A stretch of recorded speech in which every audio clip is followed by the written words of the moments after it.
It's irresponsible to a shareholder for an energy company not to figure out Bitcoin mining. Like, you've been warned. Energy companies are sitting on these assets that they aren't even aware that they can add tremendous value to their companies just by integrating Bitcoin mining. Before Bitcoin, we didn't have a money that the whole world could use. I would like to continue with being irresponsibly long Bitcoin. I don't want to own any other equities. I do believe that Bitcoin demonetizes value from all other assets. But the little known secret inside the energy sector. And your pin tweet is really interesting. I never heard that before. You talk about the next wave of Bitcoin adoption comes from the energy companies, and especially the sentence with like, we have to monetize every molecule. What do you mean by that? What does the meaning behind that, and what is that new wave of adoption of Bitcoin with energy? So the biggest hurdle for any miner today is securing long-term energy, right? Securing a long-term energy source, whether or not you are on or off grid, whether or not you are going to landfills using, really novel applications for Bitcoin mining. Everyone has the same hurdle, and that is finding a power source in order to plug their ASICs into, right? Where do I plug my computer in? But the little known secret inside the energy sector, and this is what I'm trying to wake them up, and there are many others trying to wake them up, is that the energy companies already have all of these molecules that are available that they waste. And so I'll give you some examples. Maybe this is kind of the easiest way to think about it. So for those of you who don't know, for maybe some of your listeners who don't know, so natural gas is a very common fuel that's used to run power generation facilities all over the US. We've gone from, a huge portion of our generation in coal to now a huge portion in gas. We're now making the shift, in the last, call it 10 years, 15 years, we've made the shift to even more renewables that are becoming a part of the power generation mix for the country.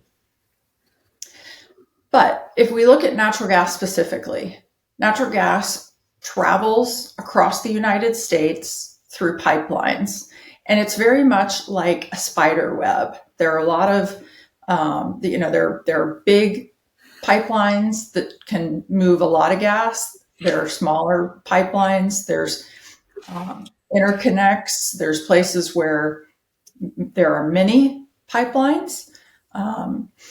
When we see the natural gas price on the CNBC screen, that represents the Henry Hub physical natural gas that is being delivered for a 30-day period. So it's March 17th. So right now, if we were to look at CNBC, it would be the April futures contract. But what happens is, if I'm an energy company and let's say I produce natural gas, if I don't have, if I haven't already sold my contracts at the end of the month to someone else, well, let me start this way. Sorry. If I am long the futures contract at the end of the month, let's just say I'm a speculator, and at the end of the month, I'm long futures.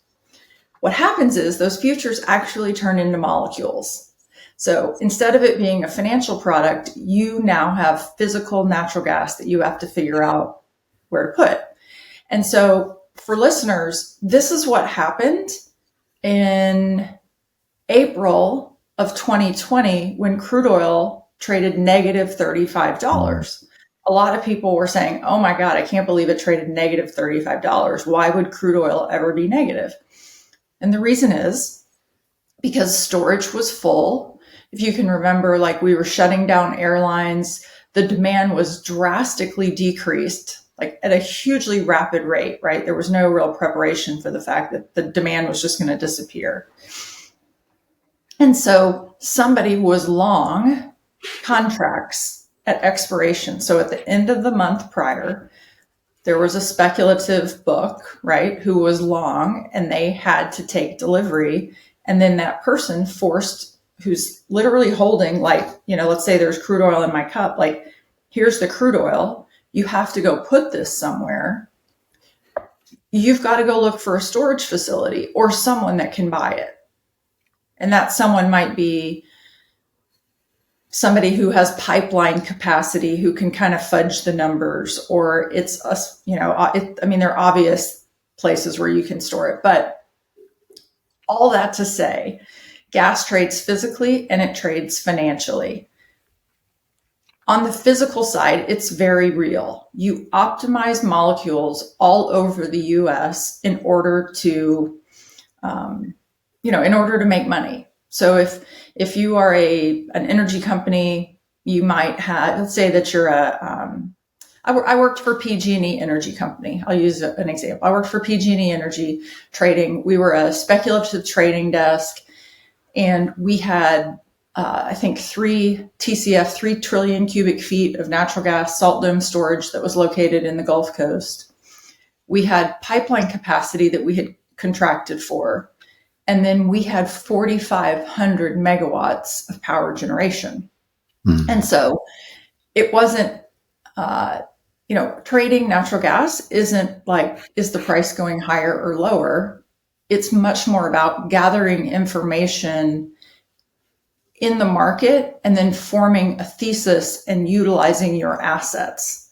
So if gas is $2 in the Gulf Coast and $200 in the Northeast, I'm using like huge numbers so that you get the sense of what I'm trying to explain. You obviously can figure out, your brain is like, let me figure out how to move $2 gas and turn it into $200 gas. It's really not that dramatic when you're trading, but there are margins and people do make money doing that. Mm-hmm. Okay, so to get back to Bitcoin mining. In Bitcoin mining, the miners are now looking for reliable power sources. And while it's great that they're pushing for, let's go mine off methane in a landfill, like, I love that. That's fantastic. Let's go to a dam and mine. Okay, again, that's fantastic. But there's a lot of infrastructure that sits unused in the United States where you can also mine. And the miners are now, they are aware, right? They're extremely smart. Unfortunately, the energy companies, by and large, still watch Fox News and hear Elizabeth Warren say Bitcoin is only good for terrorists to use.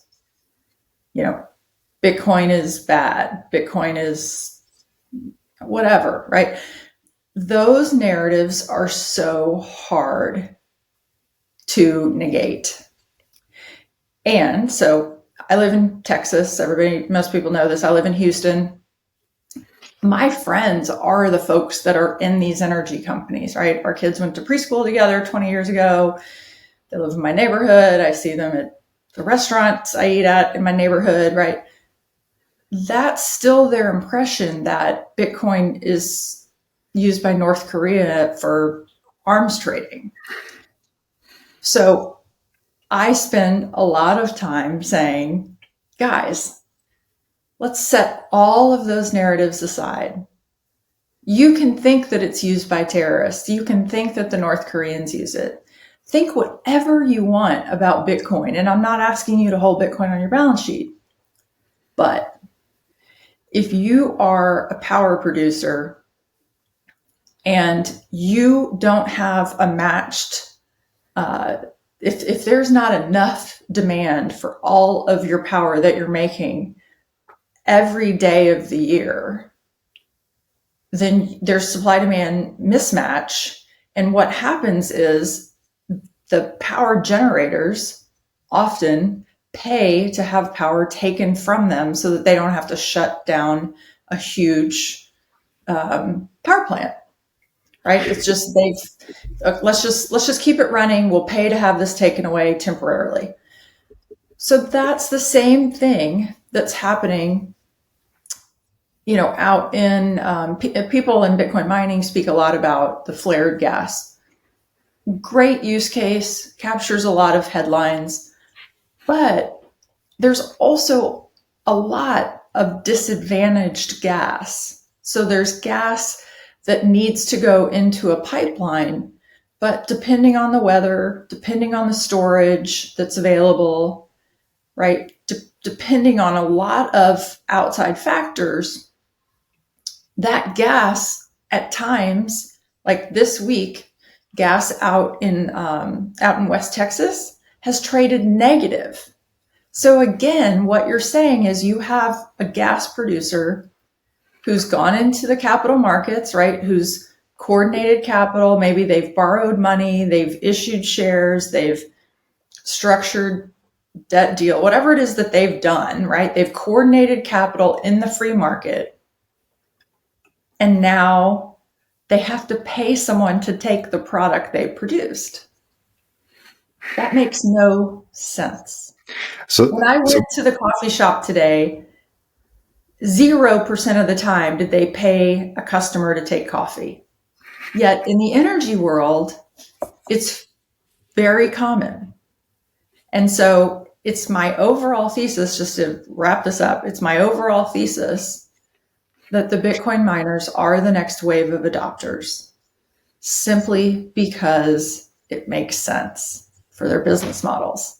It allows them to monetize molecules that they otherwise have not been able to monetize.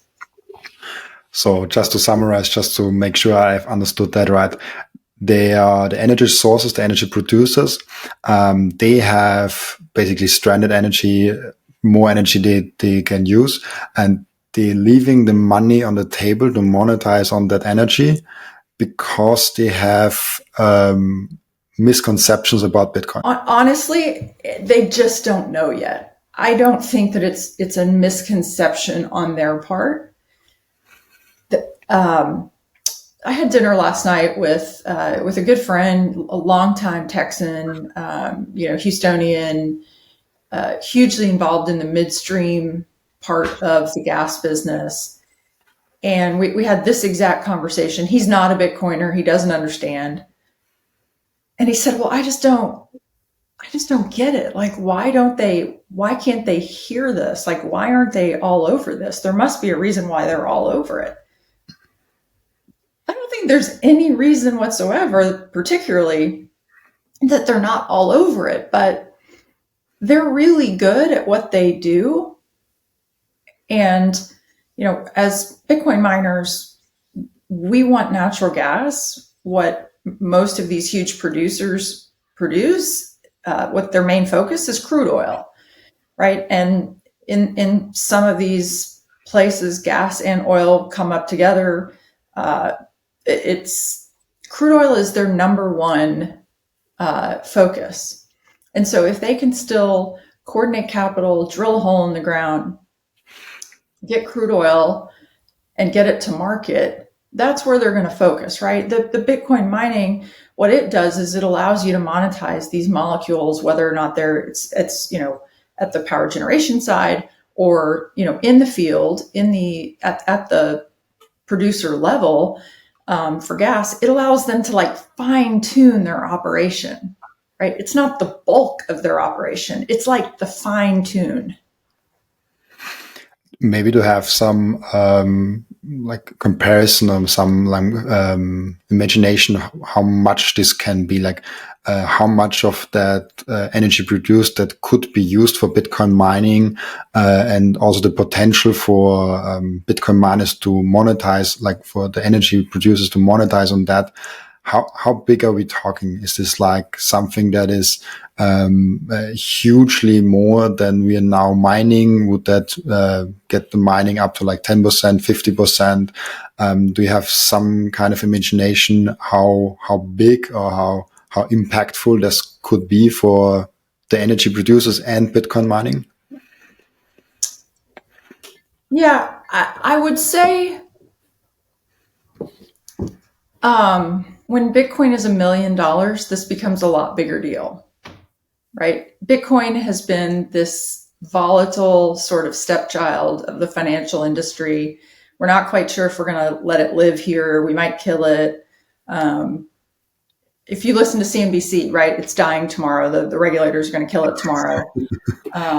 And so the energy companies haven't had a huge incentive to figure it out, but they will, right? I mean, now this week we saw gas on the NYMEX trade. I think it was like $1.70, and we've got Bitcoin trading 70,000.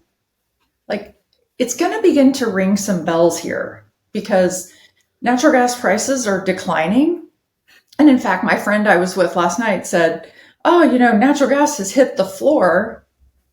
And I said, "Explain to me why it's hit the floor." And he said, "Well, it can't go any lower than $1.70. And I said, "Well, factually, it absolutely can go a lot lower than $1.70.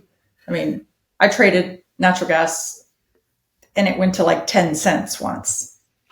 Like, it can go a lot lower, right? Where we had a crude oil print. Granted, it wasn't for very much volume, but we had a crude oil print at negative $35 in 2020. It can factually go lower. But,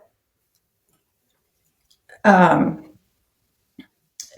I'll tell you another conversation I've had recently.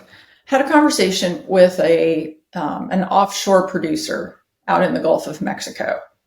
And I said, "Hey, are you guys looking at Bitcoin mining?" And he started laughing. No. I was like, "Well, how much do you get for your gas?" And he said, "Oh, we get Henry Hub pricing for our gas." I'm like, "Okay, well, so at the time, Henry Hub pricing was like $2.25 or something, $2. Okay, well, what if I told you that I could buy your natural gas for $7, right? Or $10? Would you sell it to me rather than put it in the pipeline?" And he was like, "Well, yeah, but how are we going to do that?" And I'm like, "I think we can figure it out, right? If you can figure out how to pull natural resources out of the bottom of the ocean floor, we can figure out how to hook up gas to a Bitcoin mining facility on the water, right?" Like, I don't think this is out of the realm of possibility. But they can't think of it. All they can throw up at the moment are roadblocks. And the reason that it's, "Oh, we can't do that because we have to, if we put in a new toilet on a rig, we have to go get it permitted. Oh, we have to go to this regulatory three-letter agency and get approval." Well, let me tell you, when they can turn gas in, not $2 gas, when it's $10 gas or $15 gas, they are going to go and figure out how to do it. And I think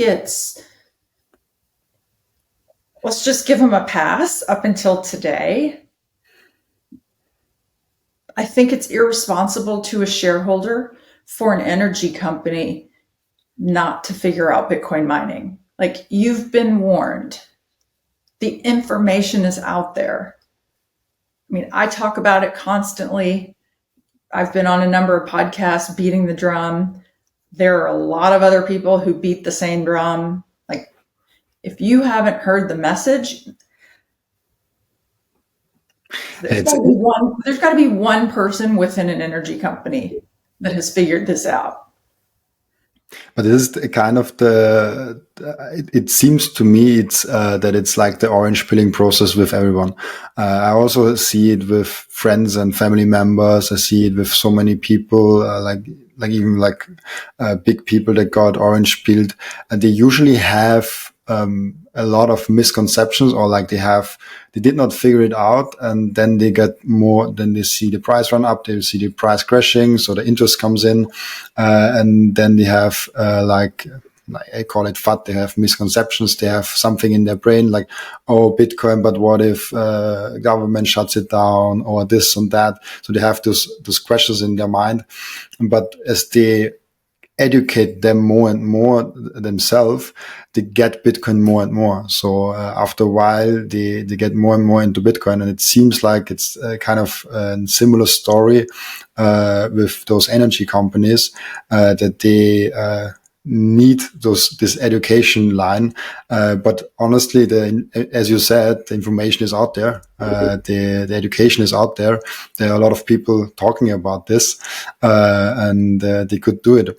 But what interests me now, you also come from that sector. You also like got over the hurdle to Bitcoin. You probably also had, when you first started hearing about Bitcoin, something in your mind that you got over it. Like I called Bitcoin a scam for over 3 years before I even bought my first one. How and why did you then decide to get into Bitcoin, and like what did you needed to get over? I got into Bitcoin because I was greedy. I mean, I was looking at, I had done a deep dive into my investment portfolio. I had an investment advisor, and I printed off all the holdings of every mutual fund that he had me in. And, I kind of loosely built an Excel spreadsheet of, where were the bulk of my, what was I really invested in? And what I discovered was that although I was in 26 different mutual funds, most of those funds had Apple, Microsoft, Facebook, Nvidia, right? They were the top holdings, or certainly a huge percentage of almost every one of those funds. And I thought, why am I paying this guy so much to do this financial engineering and make me sign 1 million pages of disclosures so that I can buy Apple? Like, I can buy Apple by myself, thanks. And I started having conversations with him like, look, I'm not interested in a bunch of this other junk. I'm not interested in having a real estate investment trust portfolio. I'm not interested in any bonds at all. Like, I just am religiously against bonds.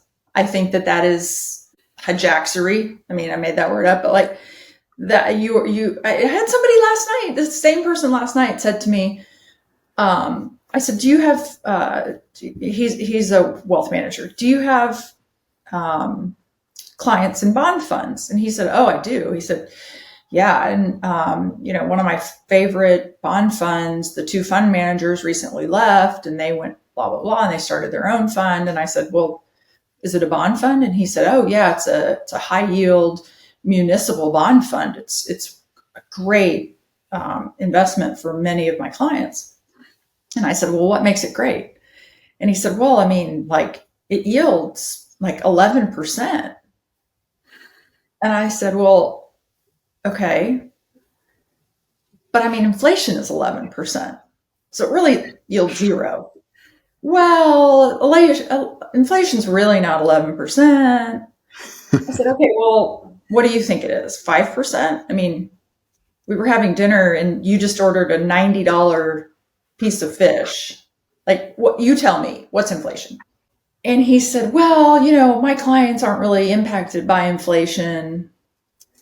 They just want to see cash flow. They just want to see an income stream, blah, blah, blah. And I said, well, okay, they're not impacted by inflation is what you're telling me. But, to use kind of like Michael Saylor's example, if the boat's taking on 2%, every year the boat takes on 2% more water, right? It has a hole, it's leaking, it takes on water. Like, we're arguing over how much water it's taking on, but it's really still taking on water. Do we all agree that at some point it sinks? 100%. Right? And he looked at me and he was like, okay, I hear you. And I just said, you can't, I mean, I don't understand this. Like, I don't understand how somebody could be in a bond fund and not own Bitcoin.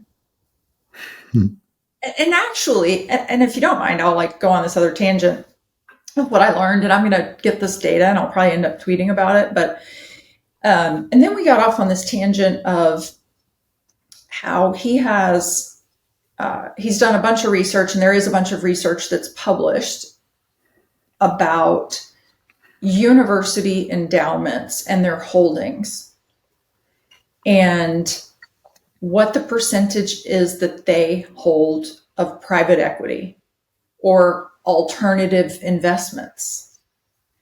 And the number is astonishing. Like 35% of portfolio is private equity in a university endowment. Or I will pull this up, and when I find it, I'll tag you in my Twitter. Think about that. I said, how is it possible that endowments hold 35% in private equity deals or alternative investments, and they have zero Bitcoin? Amazing. Like, it's this Bitcoin is the safest asset on earth. Yeah. It's the most scarce, right? It may be volatile in the short term, but it's still so widely misunderstood. Yeah, it's like, and this is why I'm always so happy. Like, I got a message 2 weeks ago about someone that just want to start his podcast, and he just like, oh, you just recently started a podcast. I'm growing quite fast, and he was like, can you help me? And then I responded to him with a long message. I gave him tips, and he was like, what, you actually do this? And I was like, of course, we are on a mission. Like, I'm not like, oh, you're doing a podcast, we're in competition. No, we need so many more educators. We need more podcasts. We need more speakers. We need more people talking about this matter, because we are so small still. And we need to educate people so much more. And there's so many misconceptions out there. And if I leave my Bitcoin bubble a little bit, go into my old workplace, go into some friends that I'm not in regular contact with, because my friends that I'm like, they are almost all now in Bitcoin. But outside, this is like, there's, you can read the headlines of the mainstream media when you talk with them. They're like one headline after one headline after one headline. And it annoys me that we need so much more education. And this comes also a little bit now to my next question about self-responsibility, and because with Bitcoin you really learn fast. Either you learn it from the community, or you learn it because you got humbled. You lost your coins. Something happened. You learn how to take care of your Bitcoin yourself. You learn that you have to take care of your finances yourself, as you also did with taking it out of the many funds and putting it in what you wanted to put it in, and not like get charged like a big management fee for basically nothing. Do you think when we move closer to a Bitcoin standard, when we move closer to a mass adoption, do you think Bitcoin also changes society, or will the people that are self-sovereign always be a minority, and the other people just use Bitcoin because they are kind of forced to use it because of like Bitcoin is the fundamental layer of our society? Do you think we can actually have a change with Bitcoin, or is Bitcoin just money and it does not change society? How long are you going to give me to ramble on this? As long as you want. Maximum 1 hour. I do think it changes society. It is what gives me hope, right? Our world is effed up. You don't have to go any further than your local airport to understand that the world is sick. We are all facing tremendous stress and health challenges. There's an obesity epidemic.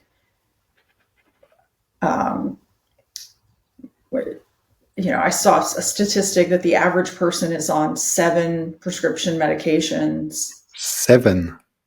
Yeah, that may not be correct. Fact check me. But, I think of my grandparents, and their life wasn't like that.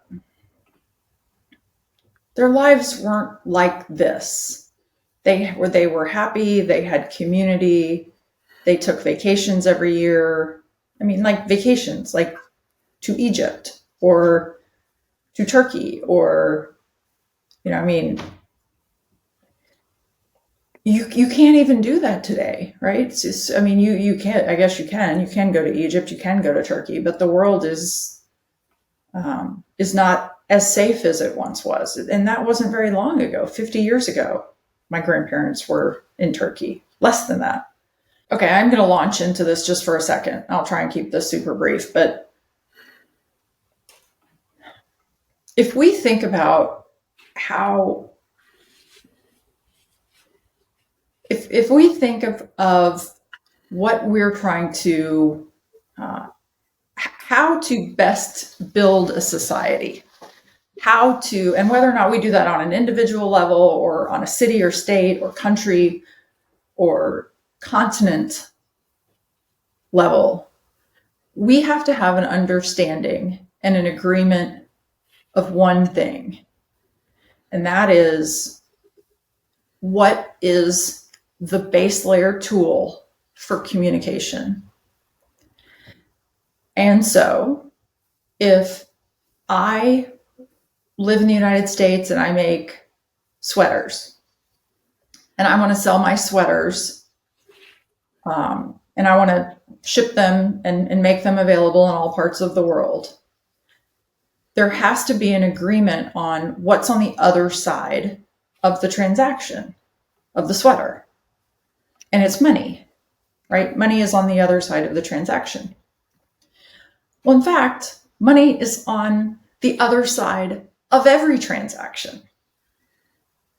When we talk about GDP, on the other side of GDP is money. But if we can't agree on money, how are we able to agree on really living in the most prosperous world? If my ability to trade is only with people who are in a dollarized nation, or if my ability to trade is only with people that are within the banking system, I'm really missing out on the ability to trade with almost everyone in the world. Because I think that the number of people that are unbanked, it's like 4 billion people, maybe more than that. Like, we, the banked, are the smallest part of the world. And so forget my sweaters, it doesn't really matter. But my economic energy, my economic value to society should be equal to, equal in the sense of, I should be able to price my economic value in the strongest form of money. So I should be able to use the strongest form of money as the other side of the trade for my economic value. If I make a sweater, I should be able to hold that value in a hard money. I think we've seen what happens when, when we've cut off Russia from the SWIFT system. We did so because we wanted to punish them. We didn't like what they were doing in Ukraine. And so we kicked them out of the global monetary network. But should money be censorable by one nation over another? Or should money just be the base layer of communication between all nations? And if you have good money, you aren't going to want to spend it on cheap Chinese plastic items that you buy at your local drugstore, right? If you have good money, you aren't going to want to spend it on my sweaters, ad infinitum. You may want one of something or two, but not 200. You see the value of trading in a good money and holding a good money. And before Bitcoin, we didn't have a money that the whole world could use. Much like we don't have a language that the whole world speaks, right? We try to think, oh, well, everyone speaks English. Well, no, they don't, nor should they. right? Nor should they have to speak English just because we control the dollar and we are the global reserve currency. We should be able to respect others' cultures and respect their economic contribution to the global society. And we should respect their right to hold sound money. And so all that to say, I mean, I think Bitcoin is a language, and Bitcoin is the first language that we all can speak throughout the world. 21 Bitcoin is Bitcoin only from day one, and they teach and preach self-custody. This is my go-to exchange when someone asks me, oh, where can I buy my Bitcoin from? This is the easiest entry for Bitcoiners. And if you want lower fees, plus at the same time support this podcast, use code Robin and click the link in the description. It's so beautiful because I speak, and this is why I intentionally made the podcast in English, because my first language is German. And for me, it's hard to speak in English, but I'm getting better with every day. It's like, some people write me why I'm speaking English when I cannot speak English in my comments, but I try my best. But my reason was, not only because there are really strong Bitcoiners actually in the German community. There are other communities where the local language is not as strong, but the German community, for whatever reason, is really strong, which with Bitcoin only content, like altcoins and shitcoins are not as popular in Germany, Austria, and the Swiss as my subjective feeling is. I don't have data backing that. But I made the decision because I wanted to speak not only with my bubble. If you only speak German, your bubble is Swiss, Austria, and Germany. Those are not poor countries. This is like one group of people. They are kind of living on a similar standard. I mean, the Swiss franc is way better than the euro, but it's like it's a similar system and similar people. And right. Now, and so let me interrupt you for 1 second. Why is the Swiss franc better than the euro? I mean, for me, the Swiss franc is one of the best shit coins there is. They were also the last one that got off the gold. Like they were the longest that they kept on the gold one. I think was it 1990, something like that, really close to the near future, the near present. Exactly.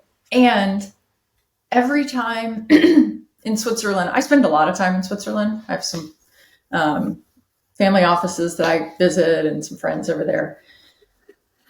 I find it fascinating when we have this conversation and they tell me that, you know, the Swiss government, I guess it's, there's 6 different regions. I have this totally wrong, but what I'm really getting at is that when the government says, hey, we want to go spend money and we want to go do this, people all come together and they vote. The vote is in the hands of the people, whether or not money gets allocated to certain things, right? The money doesn't get allocated inside of a 6,000 page document that no one reads and 482 lawyers wrote at $600 an hour, right? Like that is not how it works. And so, you know, yeah, they do have the strongest. I mean, they take a lot of pride in that they have not devalued their currency. It's a very strong currency. And it's, no, go ahead. I had yesterday actually a politician from the Swiss on my podcast. So it's for those listening and want to see that, it's 2 podcasts before that one. And Samuel Kuhlmann. And he talked about, and I was interested in what is about the political system in Swiss special. And there's one thing that no one else has. They're having a team of leaders. It's not one that's leading Swiss. It's like, I think 7 people, he said. There's always one representing those group of people, but they have the equal voting rights. Like they have, I think he said 7, and it's not one leader like the American president, like almost every country. It seems like there's one guy that guides the way. I think in Austria it's also like that. And of course, the direct democracy, it's from top down. And this is why also so many great things in Bitcoin adoption are happening in the Swiss. We are having with Lugano a city where so much adoption is happening because the mayor decided to drive that adoption, and people there drive the adoption. The Canton Zug, there are so many great things happening. You can pay taxes even in Bitcoin. I had an interview with Beach Bitcoin. They are not even having a bank account. They only have a Bitcoin wallet, and they are legally, they are a normal legal firm in the Swiss without a bank account. How amazing is that? Is that even possible in America? I know it's not possible in Austria, but it's great what smart money does. It is. Okay. It is. And in Switzerland, I mean, their community basically looked at crypto or looked at the digital asset space and said, okay, we don't know where all of this goes, but let's get together and let's establish best practices. And they were very forward thinking of, building a community, building an ecosystem in order to approach this logically and let the technology do its thing, right? Instead of like regulate, prohibit the technology from growing. It's like, all right, we know this is coming, so let's incubate and let's figure out what the best practices are. That is the way. I mean, what isn't the way is Elizabeth Warren. What isn't the way is Jamie Dimon going on TV and, saying, oh, if I were the government, I'd shut this down. Those two people are a threat to national security of the United States because they don't understand the technology. They don't understand where the landscape is. They are completely misrepresenting the truth. They want the world to continue to see, they see things under the guise that they've created. And it's factually, it's dangerous. I again like to just briefly get back to the energy guys. The other conversation the avenue that I often try to establish with them is, look, you're in the energy business. You drill for oil, you bring natural resources out of the ground. Would you say that by doing so with, domestic energy production, would you say that is a facet of national security? The answer is always yes. Okay. So do you think that grid stabilization is also key to national security? The answer is always yes. Okay. So if Bitcoin mining helps us stabilize the grid, would you say that Bitcoin mining is an aspect of national security? The answer is yes. I mean, they may not say it's yes, but it's yes. And to take that one step further, I mean, cybersecurity is increasingly prevalent in everywhere, right? The discussion around cybersecurity. I mean, again, how are we securing our networks? How do we protect them? I mean, I don't really know what the answer to that looks like, but I do know that the way that we've tried in the past has not worked. We still have hacks. We still have natural gas pipelines that are being hacked. We still have Twitter being hacked. Gary Gensler's tweet, the SEC releasing the ETF thing, like that was hacked. Like, something's got to give.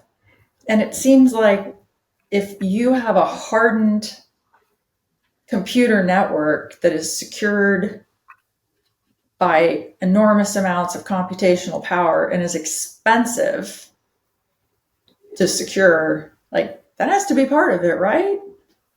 Yes. And this is something, I come from IT security and now I'm working full time in Bitcoin, but just 18 days ago, I was still working at a cybersecurity company. So I saw it day by day, which big companies, which companies, individuals even got hacked and lost a lot of money. And with Bitcoin, you now have the possibility to basically have a setup that is 99.999% sure.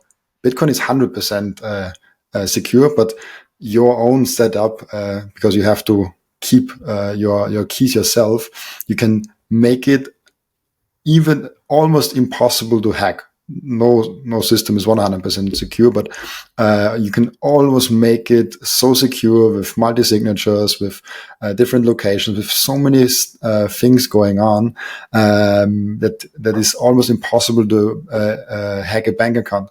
But how easy is it compared to that to actually hack a bank account? It's like we see so many examples where the CEO uses the password for everything, and they're in sloppy. They don't have two-factor authentication. They don't have the basics of IT security not in their company, and they cannot enforce it. And I had with IT security leaders of big companies a lot of discussions, and the thing they struggle with is enforcing the basics on the companies. So all the big companies, if you're motivated, you can get in them.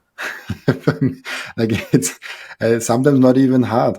And taking Bitcoin to at least secure the financial side, at least secure the balance sheet, is a big step of that. Of course, the systems can still get hacked, and I don't know if Bitcoin is that answer or can provide an answer. I don't think so.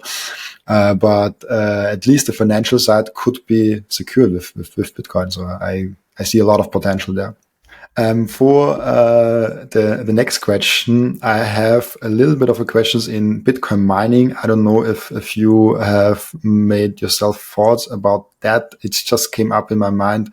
We talked about Bitcoin mining, and Bitcoin mining now it's like only for big companies, but we see also those adventurous guys and girls that are in the own seller and making some Bitcoin mining experiment and have like 1-2 miners and, like, I don't know, warm up their pool or something like that. Where do you see the future of Bitcoin mining? Do we have a chance to like decentralize it with like cool gadgets that you just like heat your own house with it, heat your pool with it, put like a solar roof on top, and then get with the additional energy that you have from the solar roof? Maybe you don't need the whole energy that you get from that, and you can use it, monetize it with Bitcoin. Do you have like an opinion where Bitcoin mining in general is going? Does it get decentralized? Does it get like only big companies? Do we have those gadgets? Do we have like a vision for that? Yeah, I think that there's a few things I'd say. First of all, my overall thesis that every company gets into Bitcoin mining eventually. So, I live in a high-rise building. We have a huge physical plant in our basement, water heaters and all sorts of stuff, right? There is excess heat that's being generated down in my basement. I'm not a technical person, but I would say there's a way to incorporate Bitcoin mining as a part of our system. I think every building that's built starting in about 10 years has Bitcoin miners as a part of a physical plant. I've heard people say Bitcoin miners will be inside of cars. But to your question, do I think that it's only the big companies that get into Bitcoin mining? I mean, I think it's harder for the Bitcoin miners every single day because they have to go find power. They have to find a power source, and it has to be reliable, right? It has to be steady, and it needs to be, and by steady, I mean they have to have access to it. It can't be, it works only on Sundays. I mean, I guess that works, but I mean, for the economics to really work out, it needs to be a reliable source. But again, I mean, the energy companies are sitting on these assets that they aren't even aware that they can integrate Bitcoin mining and basically add tremendous value to their companies just by integrating Bitcoin mining. And I won't give you, maybe you can have me back on in a couple of months and we can talk about something else I'm working on, compensated to work on something, but I have knowledge of a really cool project that I hope will be announced. That's a very large scale use case of somebody in energy who's taking assets that are not being used and is going to start mining Bitcoin. And like that, their specific business model is repeatable at scale. Like it's one of the most obvious things, but people in the energy space still listen to Elizabeth Warren and all the nuts on Fox News, and they're not thinking about it from a value add perspective to their own businesses. So I think the energy companies figure it out. I think the miners obviously have figured it out, right? And their hunt for power is on. I mean, I talk to people every day who are putting miners into their house, or they are calling up Simple Mining, Compass, SAS Mining. They're calling up somebody. You know, Bob Burnett is doing hosting at Barefoot Mining, and they've now got a Bitcoin miner or 2 or 5 or 80 being hosted for them. Or you've got, I have 2 friends who have gas wells, and they're relatively new into the mining space. And they've got wells where they thought they were going to have to plug them. They're not huge volumes of gas. It'd probably be $40,000 for them to plug the well. And there's kind of a time frame. There is a time frame that's attached to how long you can have it sitting there and your liability for plugging it. And they're reaching that point, and now they've discovered Bitcoin mining, and they're like, oh, wait, I can call Steve Barber at Upstream Data and get a hash hut here, a little shipping container on my site, and I can mine Bitcoin, right? Or Giga Energy, same thing. Let me call Giga. They'll come set this up. So many people who own oil and gas assets are going to start coming into this. So whether or not it's one guy with one well, or if it's, a huge midstream company in the energy space, like everyone eventually comes to Bitcoin mining. It's the tool for the future. That's amazing. I think this is a wonderful point to get to the end of our podcast. We are approaching the 1 hour. It flew by really quickly again. Before we get to our end routine, where the previous guest is asking a question for the next guest, and I'm really interested in that, hearing your answer to that. I have one question that because I listen to people that are on podcasts and they're coming on my podcast, and usually it's hard for me to find new questions and have interesting angles of things you might already have said. That's why I wanted to ask you, is there something you never shared on a podcast but you always wanted to share? Yes. And maybe, when will this air? Like soon? In 2 weeks. Okay, so maybe this is good timing. I am going to give a talk at BitBlock Boom, and Gary Leland at BitBlock Boom gave it a really interesting title. It's like something like how to raise non-conforming kids in a conforming world or something. Oh, really cool. I feel really passionately that our kids are under too much pressure, and it's up to parents to, twist the release valve and decrease the pressure. And we, as Bitcoiners, reject the narrative that the dollar is stable, that the dollar is the future. Like, we reject these narratives. We also need to, not need to, I don't want to give someone advice, but I wish people would consider that the narrative of regular schooling isn't the only way, right? And I understand not everybody can homeschool. I didn't homeschool. I asked Ella to drop out of school basically her whole life. I was like, oh, hang out. Let's come, you should be homeschooled. We'd have so much fun. And Ella was like, Mom, we would not do anything. We would cook all day and we would take walks, and I have to learn. And, it was this kind of running joke. But so she did go to regular school, which I almost got her kicked out of a couple of times because I was the parent that rejected all sorts of shit that they did with our kids.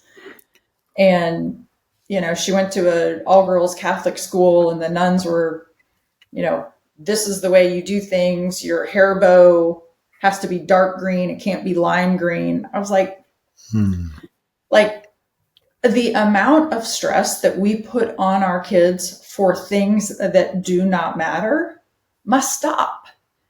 Because what we're doing is we're filling their brains with, first of all, our schools tell kids how to think. They tell them what to think, not how to think. And so it's our job as parents to say, wait, what do you think of this? Right? Like, let's stop and think about what the prescribed, I use this example occasionally. Do you know what baking soda is? Like, that you use to bake with? It comes in like a little yellow box here in the US. Yes, I know it, but I don't know the English word for it. I need to have like a box of it on my desk because I do give this example. So in the US, the baking soda, when you add a teaspoon or half a teaspoon or 2 teaspoons, it helps activate when you're baking. Like you add it and it makes things rise. There's a chemical process I should probably get smarter on, but okay. Well, you don't use very much baking soda when you use it a half a teaspoon at a time, right? In a recipe. And so some marketing genius said, hey, let's tell people to throw it down their sink and it'll make their drain smell better in their kitchen. So you get the box of baking soda, it's 89 cents.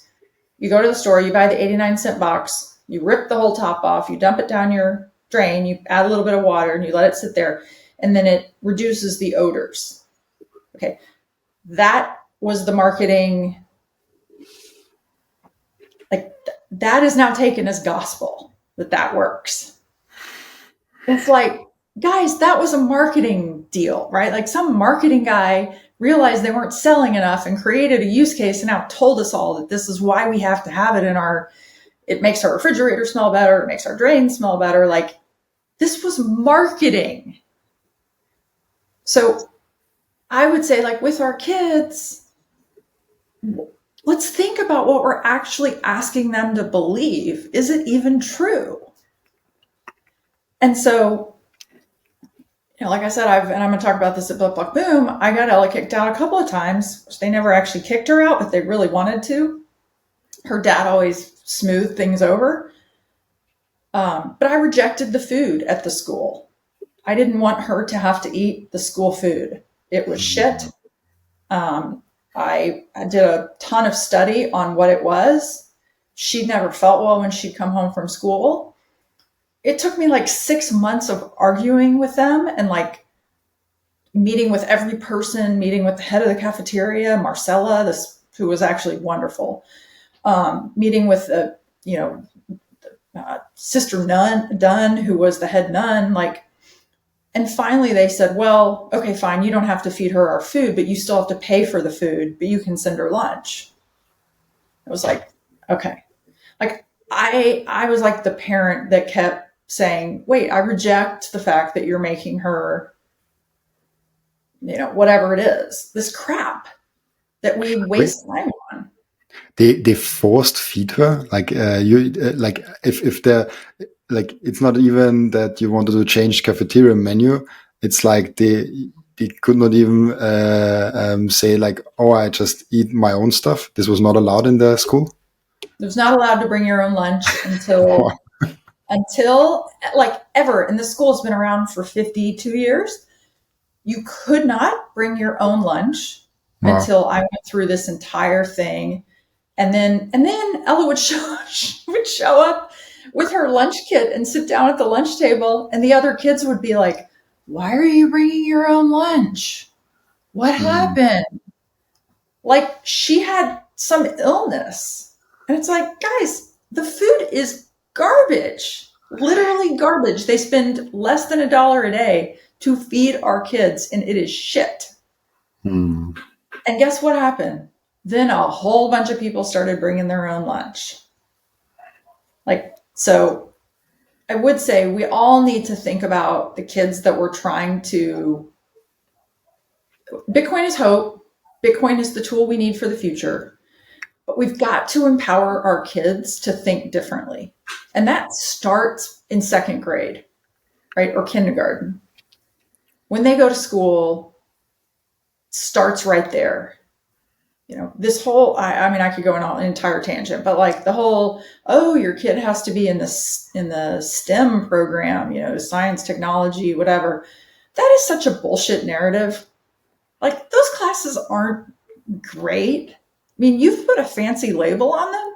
I'm not saying they're terrible, but like, rather than have your kid in a class with a bullshit narrative name, give your kid the ability to take a history class and actually consider what's being taught as, did this really happen? Is this really truth? I mean, teach them that they have the power to think for themselves and they can reject anything that they're told. They can reject it. I don't, that may be true. I'm going to go think about this and do my own work and try and prove to myself that it's true. Because we ask kids to memorize information. We ask kids to accept what we tell them as absolute truth. And then yet we want to have kids who change the world. Those two things don't work. That can't work together. You have to give your kids the power to think differently when they're in kindergarten or first grade, second grade, and repeat the message to them. I value what you think, right? Like, let your kids, I will end with this. I called Ella yesterday.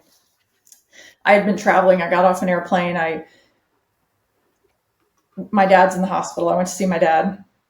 I finally got back to my house and I called Ella and I said, how are you? What are you doing? And she said, oh, I'm good. I said, well, how was your day? And she said, it was good. I said, well, what'd you do? And she said, well, I've been here thinking. Really cool. Who says that? Most 20-year-old kids are like, oh my God, I'm studying for this. I'm so stressed out. My friend isn't doing this. I had a problem with my car, my la la. And Ella goes, oh, I've just been here thinking. Hmm. I'm like, that is a total win as a parent. Yeah. There's an absolute win, and then I think this touches on so many aspects now, and I think we will just do in a few months a second round, not go over length here. But I just wanted to add, I think critical thinking, like just sitting down and thinking of the stuff, because we tend to be obsessed with the things we are doing so much that we stopped thinking about the things we are actually doing.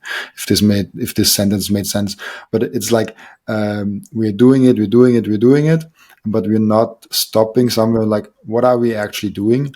And does this make sense? Does the food we eat make sense? Does the money we use make sense? Does the places we go make sense?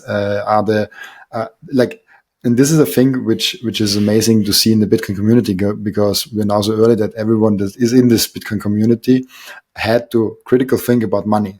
So naturally, the questions about other things. And this is why homeschooling is so popular also in the Bitcoin community, because they question not only money, they also question the education system. This is an amazing thing to see in the Bitcoin community. And that's why I just love speaking with Bitcoiners. I have this mission to interview 300 Bitcoiners this year. I'm now at 74, so I'm going good. Let's come to an end. Let's have a second round somehow, maybe later this year. And our end routine is where the previous guest asks a question for the next guest. I love this so much because others, it's like the blockchain, it connects the guests to each other, and it brings a question in that is not from myself. And it brings in always a question that is like completely random because they don't even know who the next guest is. The person is really passionate right now about MicroStrategy and about the short squeeze that could happen in MicroStrategy stock. And that's why he asked, do you own MicroStrategy stock and why not? I do own MicroStrategy stock. So it's a why not? Is there a reason why you own it? Additionally to Bitcoin, do you want to contribute to a potential short squeeze? No, I don't want to contribute to any short squeeze. I own it because I have an IRA account and I wanted exposure to. I would like to continue with being irresponsibly long Bitcoin. I don't want to own any other equities. I do believe that Bitcoin demonetizes value from all other assets, including, Jim Cramer's favorite, you don't trade Apple, you own Apple forever, BS. Like if you look at the history of the S&P, the top 10 companies within the S&P over the last 50 years, there's very little translation decade to decade. So I bought MicroStrategy in my Roth IRA, as an expression of my adoration for Bitcoin. Yeah, that makes total sense. Thank you, Lisa, for being on. Thank you for speaking today. It was a pleasure having you. If people have question about you, if people have question about the topics we talked about today, where can people reach you? Where can people ask you questions? Yeah, I'm on Twitter and I'm on LinkedIn. One of my favorite things that I get to do every week is I always offer to speak with folks that are trying to get into Bitcoin, or if you have questions about Bitcoin or Bitcoin mining or anything that I do, I can do to help you contribute to your journey. Please reach out. I do book a few of these kind of 15-minute sessions with folks. If you reach out, I will schedule a 15-minute session with you. It's really my greatest privilege to hear what other people are working on. Really cool. Thank you, and I appreciate your time. Thanks.